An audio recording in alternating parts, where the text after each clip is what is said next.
What's good, your boy Ace Kevin reaction, and today I seen Bruce do this job. I just got a shower, mind you. I was playing basketball earlier, you know what I'm saying? I said, forget all that, feel me? First thing I gotta do is get to this video. So y'all see me right now, bro. You know what I'm saying? Don't say I don't get the content for y'all, cause I do.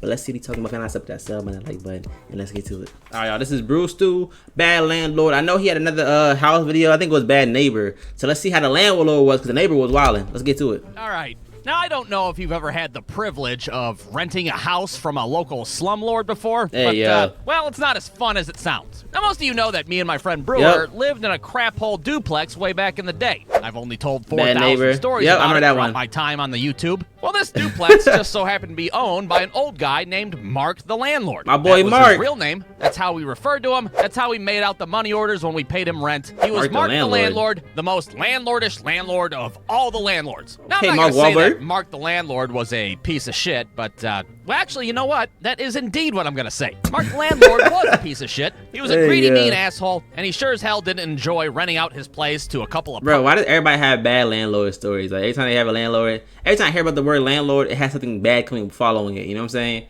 Is it really that bad, bro? Punk-ass kids. I mean, granted, I can't really blame the guy. Brewer and I were definitely not the most ideal tenants he could have. Hey, you want to go fucking race bowling balls down the stairs? Oh my. Boy, do I. Yeah, you gonna have to go, boy. Ah, my fucking leg! So knowing that we were incompetent assholes, Mark the Landlord was always trying to stop by, spur the moment, to make sure we weren't. Oh, that'd be annoying. That'd be annoying. You annoying. might be sitting there like, well, according to Chapter 5321 in the revised Ohio Rental Code, landlords need to give a 24-hour notice before entering the premises. Yeah, well, not fucking Mark the Landlord, that's for sure. His ass just shit all over Chapter 5321 of the Ohio revised rental code. Pull your pants up, boy. He'd call me up when he was en route to the duplex, and he'd be like, hey, it's Mark the Landlord. I'm swinging by to make sure the duplex is clean and you guys aren't fucking my shit up. Oh, heck no. Mark would have seen me. That's fine with me.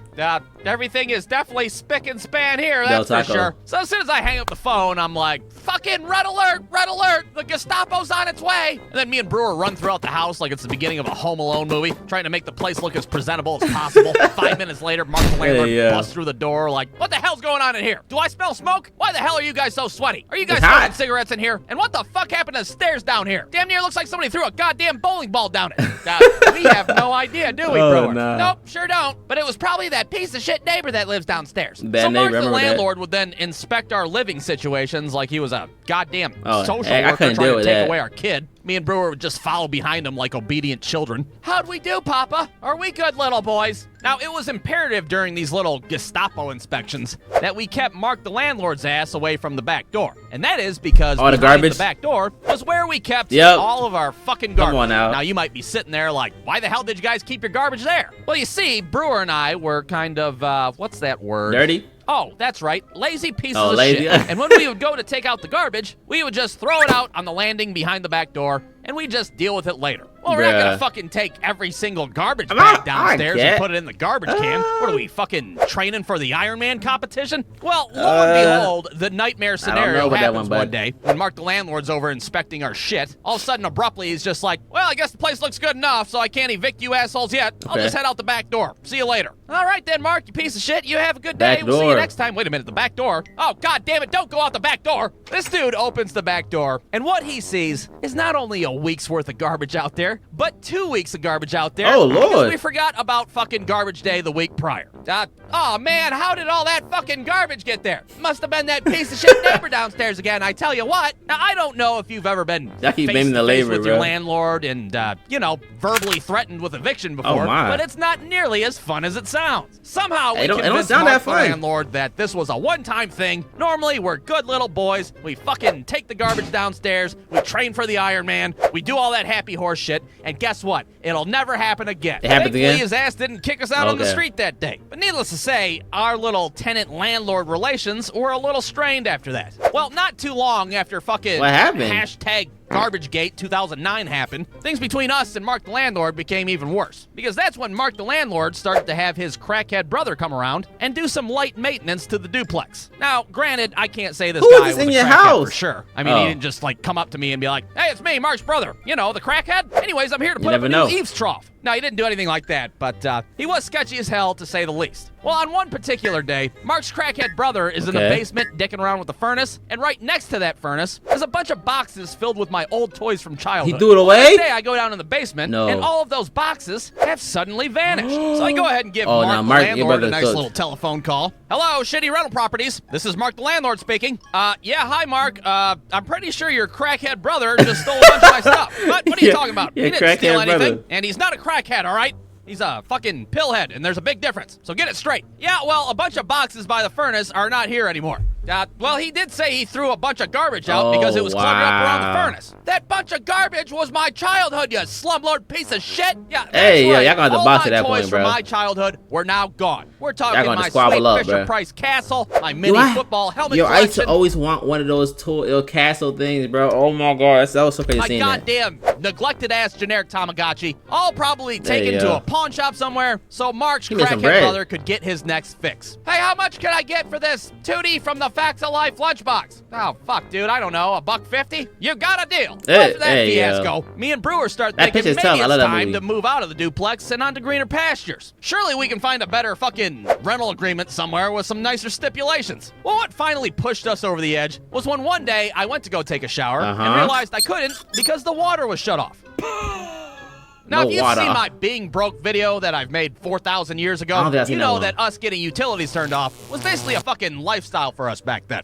However, what I failed to mention in that video was that the water bill was never our responsibility. Per Chapter 5321 Ohio Rental Code, a landlord's obligated to supply running water. But of course we know how Mark the landlord feels about Chapter 5321 now, don't we? But regardless, I give him another phone call, and I'm like, hey, Mark the landlord, the most peculiar thing just happened. He's petty. Mark petty, bro. And Mark the landlord's response was, oh yeah, I know. The water company said they were doing some work on the pipes, so they had to turn the water off. Now, at the time, that seemed reasonable to me. I mean, I was just an 18-year-old kid at the time. I didn't know dick about shit. Like, listen, Mark. I was like, fine, that's all right. No more water. No big deal. Well, imagine my surprise when a few days go by and we still don't have any running water. For a few days. Yeah, I know y'all that's pretty rough living, if you ask me. I mean, we're fucking dumping flat Mountain Dew into our toilet just so we could flush our shit down. What is this, Pakistan? So I called the water company to see if they could give me some sort of a timetable for when our water's going to be back on. And that's when they decided to inform me that we have an unpaid bill, and that's why our water was shut off in the first place. So I hang up the phone, slightly perplexed, and then it dawns on me. That motherfucker lied to me. So once again, I call up my good buddy, Mark the landlord, and I'm like, hey, Mark, guess what? Just got off the phone with the water company. According to them, you're a lying piece of shit. All right, take it easy. Look, I was gonna pay the water bill tomorrow, all right? It was high as hell. You guys keep flushing the toilets over there. What do you guys got, fucking Crohn's disease? Well, for me, that was it. That was the last straw. I can deal with Gestapo inspections and no water's crazy. No stealing my Pez dispensers. But if I gotta fill a toilet bowl up with Pepsi products just to take a shit, well, that's where I draw the goddamn line. Me and Brewer packed up our shit, and a few weeks later, we moved on to greener pastures. Okay. And by greener pastures, I mean an even shittier house with, believe it or not, an even shittier landlord. But if you want to hear that story, you're just gonna have to sit around and wait for fucking Bad Landlord Part 2, Marvin, the piece of shit landlord. Because that is an entire separate story. The end. Dang, Mark got out, bro.